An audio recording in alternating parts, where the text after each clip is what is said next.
Hi, this is Perrin Cornell with Coldwell Banker, and about last summer, sometime in August, I think I did a video on a house we were building down in Breckenridge, and we took a walk through it. Well, the house is finished.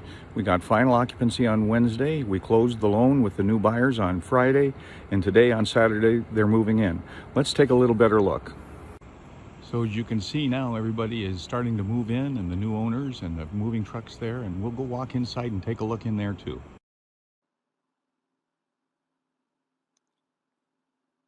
There's a great kitchen with granite and gas.